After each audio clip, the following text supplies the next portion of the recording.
భద్రాద్రి కొత్తగూడెం జిల్లా పాల్వంచలో భారీ అగ్ని ప్రమాదం చోటు చేసుకుంది.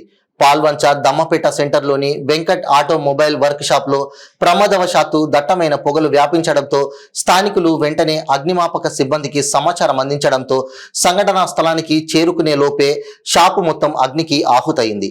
అయినప్పటికీ మంటలు ఎగిసి పడుతుండటంతో పట్టణ పోలీసులు, ఫైర్ సిబ్బంది సహాయక చర్యలు చేపట్టారు. మంటలను ఆర్పుతూ అదుపు చేయడంతో స్థానికులు ఊపిరి పీల్చుకున్నారు. అప్పటికే జరగాల్సిన నష్టం జరిగిపోయిందని వాపోయారు. సుమారు 25 లక్షల నష్టం వాటిల్లినట్లు సమాచారం. ఎస్ఐ రాము కేసు నమోదు చేసుకుని ప్రమాదం ఎలా జరిగిందనే కోణంలో దర్యాప్తు చేపట్టారు.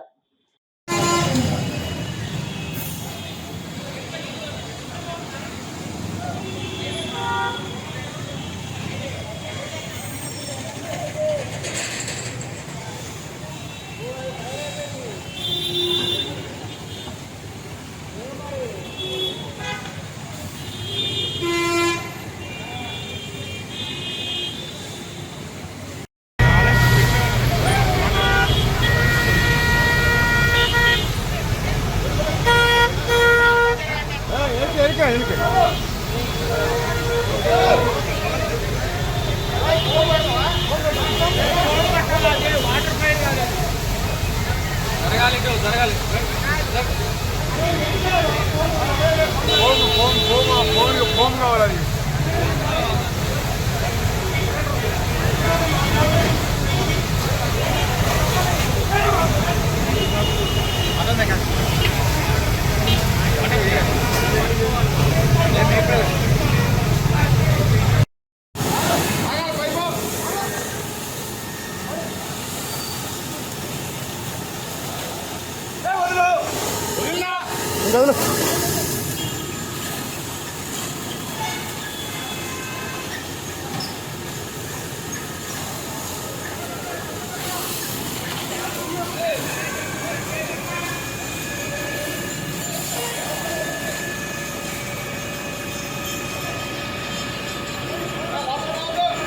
లోనకి వెళ్ళమాకండి.